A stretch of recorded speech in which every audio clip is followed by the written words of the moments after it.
Europe Matin. Et comme chaque jour à cette heure-là, cet été, on prend la direction de la cuisine en compagnie d'un chef qui va nous donner une idée de plat pour le déjeuner. Et c'est un chef étoilé ce matin que l'on accueille aujourd'hui. Bonjour Éric Jambon. Oui, bonjour. Vous êtes Bonjour le chef du domaine des Séquoias à Ruy-Monceau dans l'Isère. Oui, précisément. Alors, comme chaque matin, c'est une question rituelle que je pose à tous les chefs que l'on a en ligne. Vous revenez du marché, qu'est-ce que vous nous avez ramené ?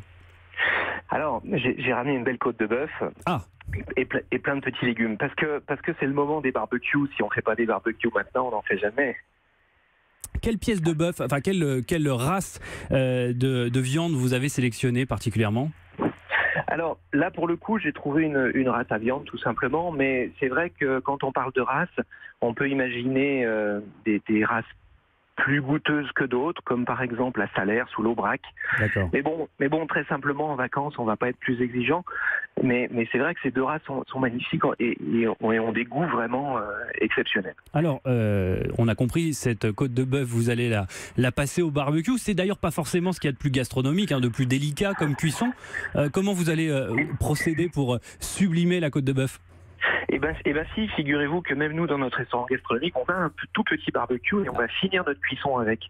Et aujourd'hui, ce que je vous propose, c'est de jamais rater notre côte de bœuf. Vous savez, parfois en famille ou avec les amis, quand on fait une côte de bœuf, une fois elle est magique et puis une fois elle est un peu trop cuite ou pas assez. Ouais. Alors comment vous procédez ?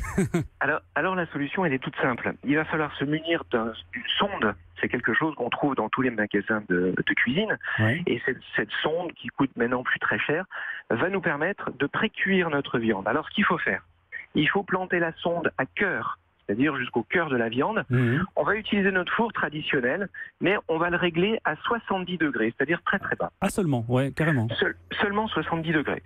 Et à 70 degrés, on va mettre la viande un peu tôt le matin pour qu'on cuise cette viande. La connexion coupe, Éric Jambon, vous entend vous m'entendez difficilement. Oui, on vous entend mieux. Alors, on en était aux 70 degrés dans le four.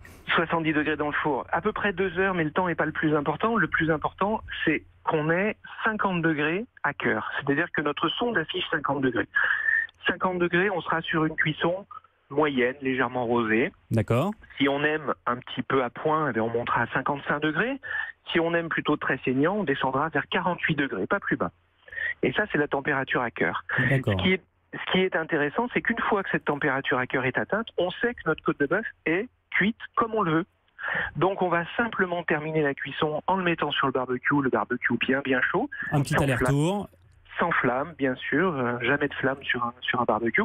Un aller-retour, un petit quart de tour sur chaque face.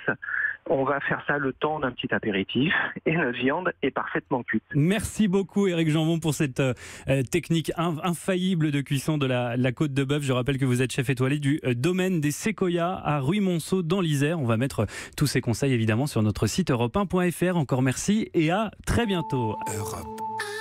Europe 1.